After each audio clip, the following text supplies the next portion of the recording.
We know you haven't seen your father for a number of years, but on Monday he responded to your interview on the show through his attorney saying, Mr. Kelly loves all of his children, would love to see them. Unfortunately, Andrea, your mum, has been the roadblock to that meeting. What was your reaction to what you heard your father say?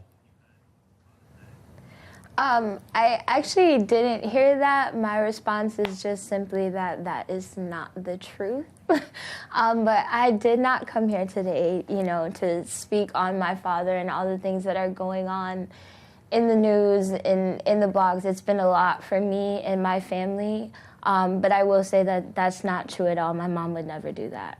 I think that was one of the things that moved everybody watching the interview that you did with your mum earlier on the show, because you couldn't help but think, you know, there you are, a talented young girl trying to forge her way in the music industry and surrounded by all of this, just by implication of family. And we don't often get to hear from the families of people who have been accused of this kind of a crime and these kind of allegations.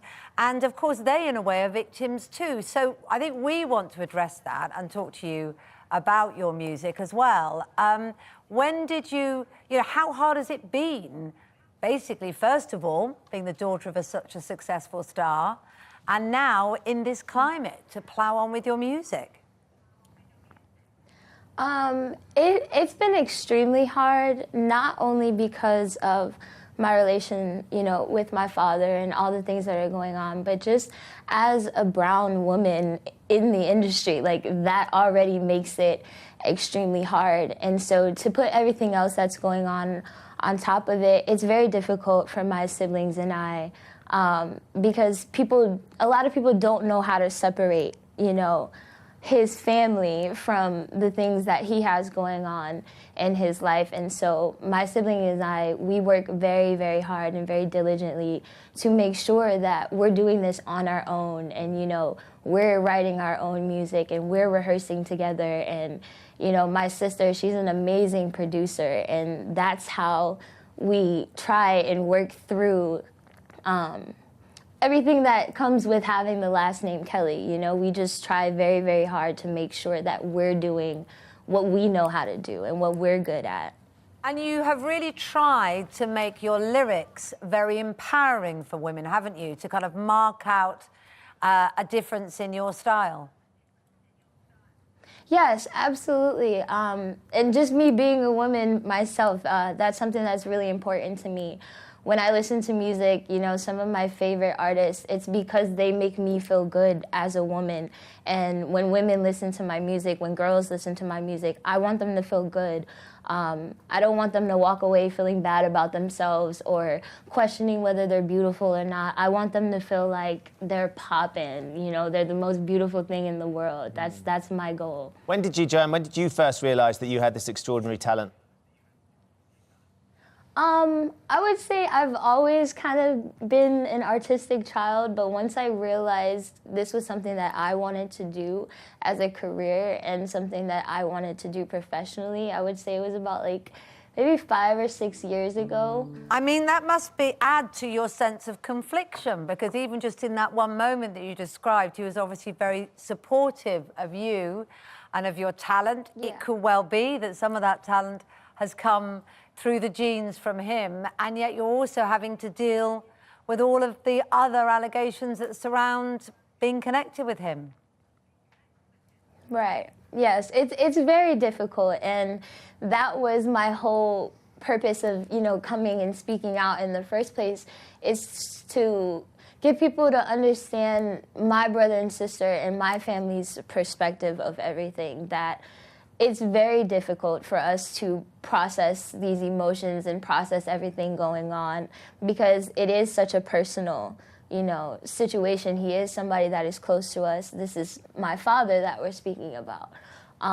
So it's a very conflicting situation. Process, and it's very hard. It's just very difficult. And so me coming out was just hopefully getting people to understand that, and, getting people to realize, like, oh, these are two different people. Yeah, you know, I mean, like, we're not I mean, talking about one person. I think that your stage name, Buku Abi, which is a mix of merci beaucoup, which means a lot, of course, and Abi, I think, is taken Yes. from an inspiration from your mum. Again, you've chosen to walk away from having Kelly in your surname. Did you do that on purpose, Joann? Absolutely. I absolutely did it on purpose. Everybody asks me that question, and it's so funny because I've gotten suggestions about using my last name for my career, and, you know, it would help me a lot, but I wanted people to know I have my own identity. I'm my own person. My last name has nothing to do with who I am at heart. You know, my brother's last name has nothing to do with the type of person he truly is. My sister, same with her. We're all very, very talented, and we all have a passion for music and for art, and we want people to know that. We don't want people to know that we're just R. Kelly's kids. You know, we're more than that, way more than that. And clearly extraordinarily talented as well. We do know that Celine Dion and Lady Gaga have removed songs and collaborations they've done with your father in the past, and there's a sort of a building momentum of a campaign to mute Kelly, mute R. Kelly is this sort of campaign.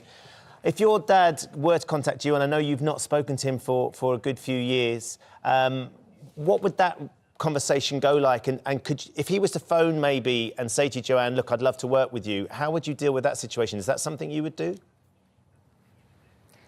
There is no conversation to be had. I'll just leave it at that. If my phone ring is gonna just keep ringing. So it would be a no. Yeah, it's a no for me. Goodness me, I mean, that's sort of, sadly, the situation to be like that, you know, that your father, who is I'm sorry. clearly very, very So proud of upsetting. listening to his little girl sing on that kitchen table that one time, for it to have come this long distance is heartbreaking for us to see. But what we can see, Joann, is you and clearly your brother and sister are very powerful, very proud young people that are forging their own careers. And we're delighted that you could come on and share some of that with us.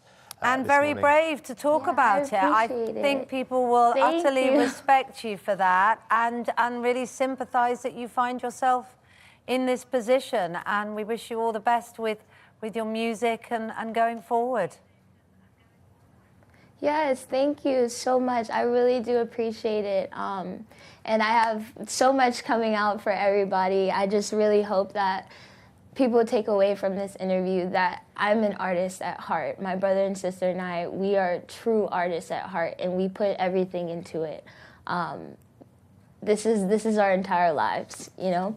So I have more music out. I have YouTube, I have SoundCloud, Spotify, Google Play, all that. So yeah, make sure you guys are keeping up with everything because I have so much in store for you. Well, maybe So Lady thank Gaga you. and Celine Dion and some of those artists might want to come and... Lady Gaga, hit me up. Like, yeah, I'm cool. exactly. That could be a way to go forward. Wouldn't that be a way of writing what is Rewriting. wrong, maybe, Yeah. potentially? Joann, thank you for joining us this Right? morning. It's Thank as you, Kate said, guys. it's very brave of you to stand there, sit and talk us through what's clearly a very emotional situation. Yeah. To have yeah. that heritage, to have that hugely important influence in your life, and for it to be tarnished so severely. So severely. I mean, there are allegations, we don't know, but even the allegations are enough to affect someone like her, aren't they, in that situation?